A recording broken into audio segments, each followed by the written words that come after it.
सहज ध्यान साधनाको लागि तयार हुनुहोस्।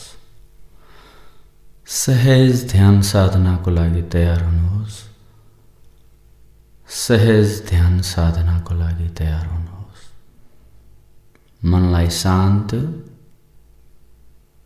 शरीरलाई शिथिल, आरामदायी अवस्थामा यहाँलाई व्यवस्थित गर्नुहोस्। यो साधना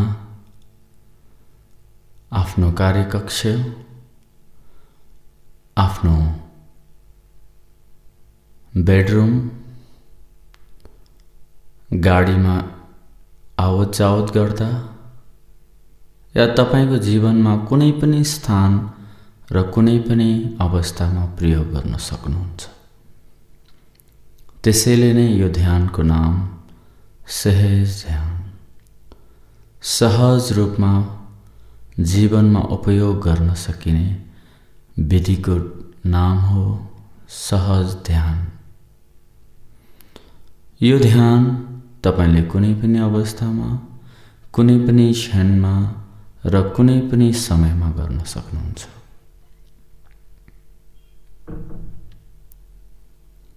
यो ध्यानबाट शारीरिक, मानसिक तथा आध्यात्मिक जागरण र चेतनालाई विकास गर्नुको साथसाथै तपाईको आफ्नो जीवनको व्यक्तित्वलाई परिष्कृत गर्नमा सहयोग गर्नेछ। ध्यान साधनाको लागि तयार हुनुहोस्। शरीरमा सम्पूर्ण खालको हल्कापन, आरामदायी अवस्थालाई व्यवस्थित गर्नुहोस्। शरीरमा लुगाहरू कसिएको छ भने खुकुलो बनाउनुहोस्। शरीरमा गर्मीको अवस्था छ भने शीतलदायी अवस्थामा बस्नुहोस्। जसरी हुन्छ यहाँले आराम र सहज अनुभव गर्नुहोस्। आफ्नो शरीरलाई, मनलाई अनि आत्मालाई शान्त अवस्थामा राख्ने कोसिस गरौँ। हामी यो ध्यान लगभग 20 मिनेटको लागि प्रयोग गर्छौं। तपाई गाडीको लामो यात्रामा जाँदै हुनुहुन्छ, आफ्नो कार्यालयमा लामो समयसम्म शान्त बस्नुपर्ने, खाली बस्ने अवस्थामा हुनुहुन्छ, या कुनै अवस्थामा घरमा त्यत्तिकै बस्नुपर्ने अवस्था छ भने यो साधना तपाईले गर्न सक्नुहुन्छ। कुनै पनि स्थानमा, कुनै पनि समयमा सहज तरिकाले आफ्नो शरीरलाई व्यवस्थित गर्नुहोस्।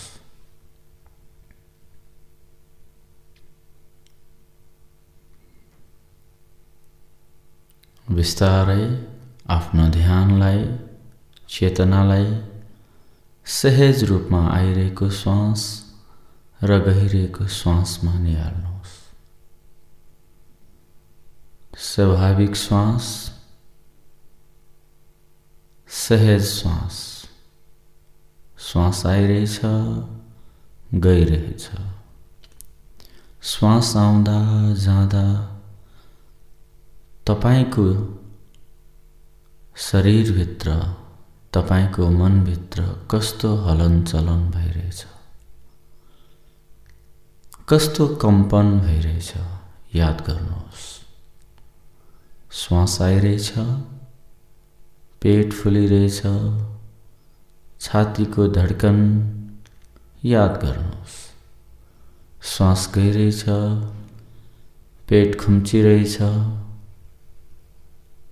छाती खुम्चिरहेछ याद गर्नुहोस्। जे हुन्छ जानी राख्नुहोस्। मात्रै सहज रूपमा, स्वाभाविक रूपमा जानी राख्नुहोस्। श्वास आउँदा, श्वास जाँदा तपाईको शरीरभित्र, मनभित्र कस्तो तरङ्ग उत्पन्न भइरहेछ मात्र जान्नुहोस्। मात्र सहज रूपमा जान्नुहोस्।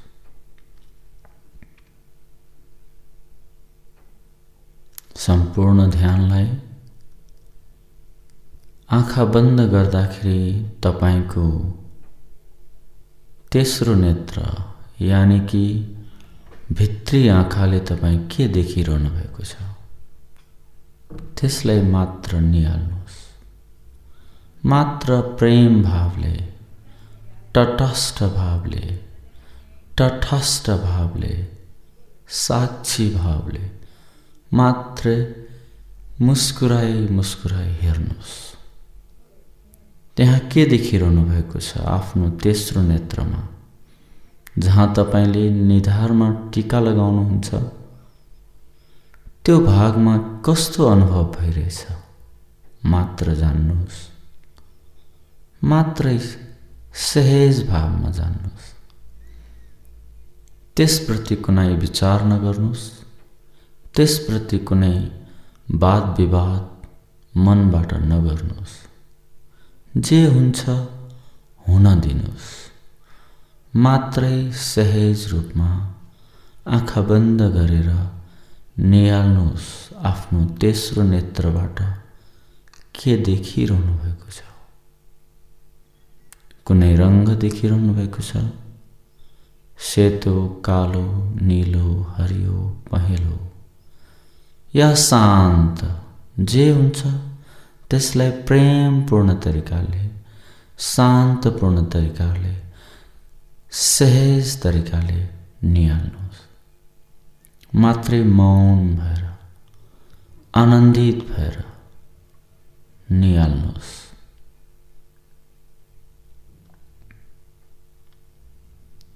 श्वास आइरहेछ, गइरहेछ, सहज रूपमा निहाल्दै गरौँ। त्यसै गरी सहज रूपमा तपाईं शान्त बसिरहनु भएको छ। तपाईको ज्ञानेन्द्रिय, तपाईको जीवनमा ज्ञान दिने अर्को इन्द्रिय छ कान, यानी कि विभिन्न ध्वनिहरू। तपाईं जुन अवस्थामा हुनुहुन्छ, जस्तो अवस्थामा हुनुहुन्छ, शान्त, मौन, आँखा बन्द गरेर तपाईले के सुनिरहनु भएको छ?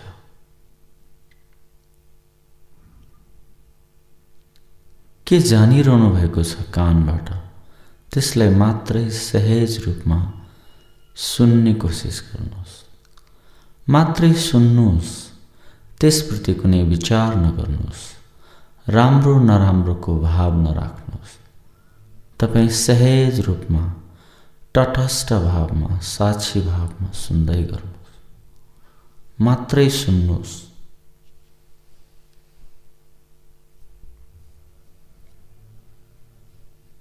तपाईले दायाँ बायाँको विभिन्न वस्तुहरूको आवाज सुन्न सक्नुहुन्छ। नजिकको टाढाको वस्तुको आवाज सुन्न सक्नुहुन्छ। विभिन्न चराचुरुङ्गीको आवाज, मान्छेको आवाज लगायत विभिन्न वस्तुको आवाजलाई सुन्न सक्नुहुन्छ। मात्रै तटस्थ भावमा, सहज भावमा सुन्दै गर्नुहोस्। तपाईं बिल्कुल मौन, अझ सजग, अझ शान्त, अझ जागरूक रूपमा, सहज रूपमा आफूलाई व्यवस्थित गर्दै जाउँ। शरीरलाई सम्पूर्ण रूपबाट विश्रामको, शान्तको, सहजको महसुस गर्नुहोस्। निरन्तर आइरहेको शान्त र सहज श्वासलाई तपाईं निहाल्दै जानुहोस्। श्वास साथै श्वास सँगसँगै तपाईले आफू बसेको वरिपरिको वातावरणको गन्ध थाहा पाउनुहुनेछ। त्यो गन्ध सुगन्धित हुन सक्छ, दुर्गन्धित हुन सक्छ। त्यसमाथि तपाईको वाद विवाद, मनमा विचार नउठाउनुहोस्। जे सुँघिरहनु भएको छ, जे नाकले चाल पाइरहेछ गन्ध, त्यसलाई मात्रै जान्नुहोस्। सहज भावमा, शान्त भावमा, तटस्थ भावमा साक्षी भाव जे भइरहेछ शान्त भइरहेछ, म शीतल भइरहेछु, म शान्त भइरहेछु भाव राख्नु। मनमा अनेक खालका विचारहरू आउन सक्छ। घरि कहाँको विचार, घरि कहाँको विचार आउन सक्छ। विचारको पछि नलाग्नुहोस्। ध्यान मौन र गहन विश्रामको नाम हो। त्यस कारणले तपाईं शान्त हुँदा पनि विचारको पछाडि तपाईं लाग्नुभयो भने तपाईं ध्यानमा रहन सक्नुहुन्न। त्यस कारणले विचारको पछि होइन, श्वासको पछि लाग्नुहोस्। तपाईंको आँखाले के देखिरहनु भएको छ त्यसको पछि लाग्नु। तपाईंको कानले के सुनिरहेको छ त्यसको पछि लाग्नुहोस्। नाकले के गन्ध थाहा पाइरहेछ त्यो गन्धको पछि लाग्नुहोस् र साक्षी भावमा जान्नुहोस्। मात्रै जान्नुहोस्, सहज रूपमा। त्यसैगरी तपाईं शान्त मौन बसिरहनु भएको छ। मुखभित्र तपाईंले कस्तो स्वाद पाइरहनु भएको छ। तपाईंको जिब्रोले मुखको माथिल्लो भाग यानि कि कोमल तालुमा छुँदाखेरि त्यहाँ एउटा रस उत्पन्न हुन्छ। त्यो रसको स्वाद कस्तो छ?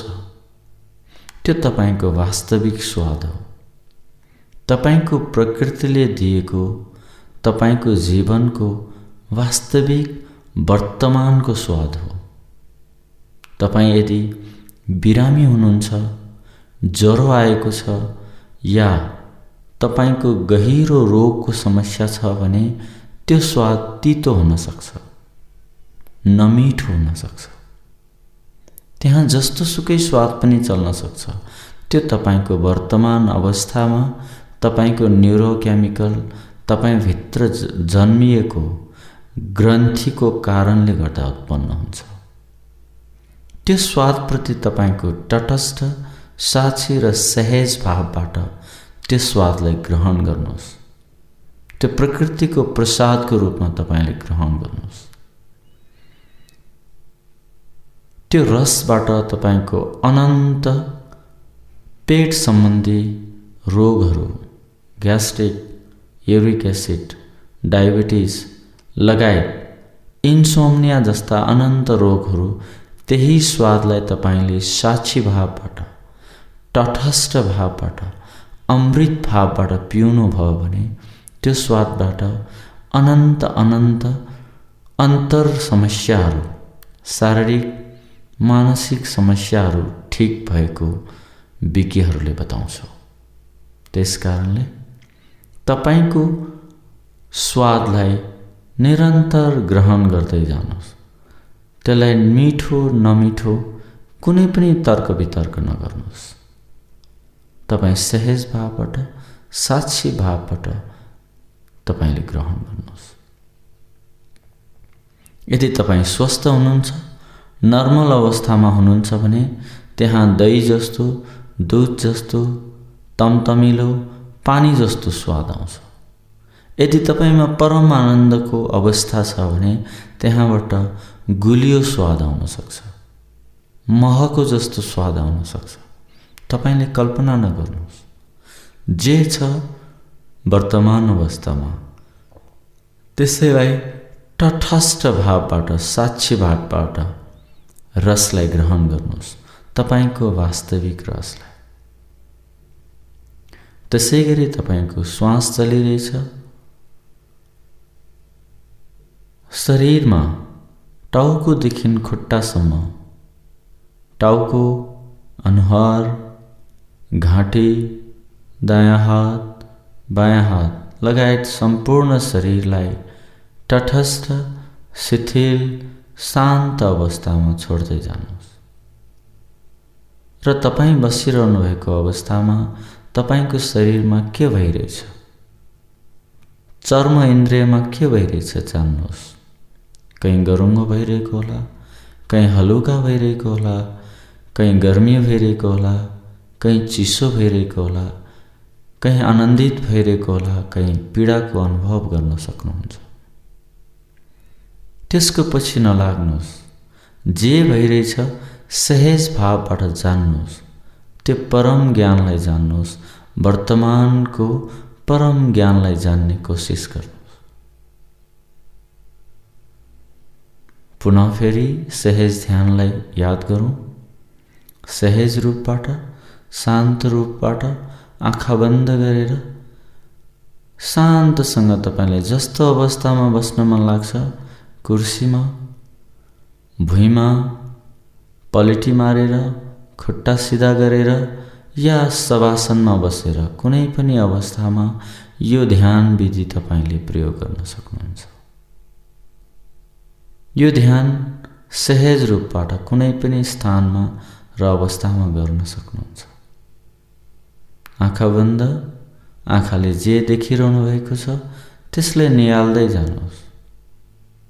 प्रत्येक आइरहेको श्वास, प्रत्येक गइरहेको श्वासलाई साक्षी भावबाट, तटस्थ भावबाट, सहज भावबाट, आराम भावबाट निहाल्दै गर्नुहोस्। प्रत्येक श्वासले म शान्त भइरहेछु, म शिथिल भइरहेछु, म आनन्दित भइरहेको अवस्था यहाँले जान्नुहोस्। दायाँ बायाँको आवाजलाई निहाल्नुहोस्। चारैतिरको वातावरणको सुगन्ध, दुर्गन्धलाई निहाल्नुहोस्। आफूभित्र चलिरहेको विचारहरूलाई निहाल्नुहोस्।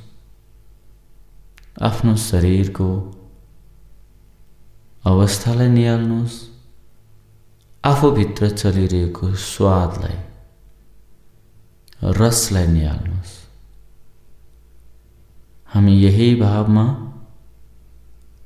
केही समय मौन भएर आफूभित्र के भइरहेछ, अन्तर्दृष्टिले के देखिरहेछ, अन्तर्कर्ण इन्द्रियले के सुनिरहेछ, अन्तर्घ्राण इन्द्रियले के सुँघिरहेछ, अन्तर जीवले के स्वाद लिइरहेछ, अन्तर चक्षुले के जानिरहेछ र मनभित्रको मनले कस्तो विचार खेलाइरहेछ, त्यसलाई मात्रै सहज भावबाट, साक्षी भावबाट, तटस्थ भावबाट जानौँ। बिल्कुल मौन, बिल्कुल शान्त, बिल्कुल आराम, सबैलाई छोडेर आफूभित्र डुब्ने ध्यानको नाम हो सहज ध्यान। यो कुनै पनि उमेरको, कुनै पनि व्यक्तिहरूले कुनै पनि स्थानमा गर्न सक्छ। यसले तन, मन जस्ता यावत समस्याहरूलाई निर्मूलीकरण गर्नमा सहयोग गर्नेछ। मात्रै 10 मिनेट बिल्कुल मौन भएर आफ्नो 5 ज्ञानेन्द्रियलाई साक्षी भावबाट, सहज भावबाट निहालौँ। मनलाई बिल्कुल जागरुक बनाउनु छ। मनलाई निधाउनु छैन। विचारको पछाडि दौडिने छैन। पुनः एकपटक शान्त अवस्थामा आइरहेको गइरहेको श्वासले निहालौँ। आफूभित्रको आँखाले जे देखिरहेछ त्यसलाई मात्र हेर्दै जाउँ। कानले के आवाज सुनिरहेछ मात्र त्यसलाई सुन्दै गरौँ। नाकमा कस्तो सुगन्ध, गन्ध थाहा भइरहेछ मात्र गन्धलाई जानौँ। आफ्नो मुखभित्र जिब्रोले कस्तो स्वाद पाइरहेछ, कस्तो रस बगिरहेछ आफूभित्र, त्यो रसमा डुब्दै जाउँ, ग्रहण गर्दै जाउँ। शरीरमा टाउकोदेखि खुट्टासम्म भइरहेको अवस्थालाई निहालौँ। कुनै पनि अवस्थामा शरीरलाई मात्र निहालौँ। हामी 10 मिनेट बिल्कुल मौन, बिल्कुल शान्त, बिल्कुल आनन्दित अवस्थामा सहज तरिकाले यो ध्यान विधिलाई प्रयोग गर्छौँ। साधनामा डुब्दै जानेछौँ। आफूलाई साक्षी भावबाट, शान्त भावबाट, तटस्थ भावबाट आफ्नो अन्तर हृदयलाई, आफ्नो अन्तर मनमा डुब्दै जाउँ। बिल्कुल मौन, बिल्कुल शान्त। जबसम्म घन्टी बज्दैन तबसम्म आफूलाई बिल्कुल बुद्ध जस्तै बिल्कुल शान्त साक्षी भावमा बस्दै गरौँ। घन्टीको पर्खाइमा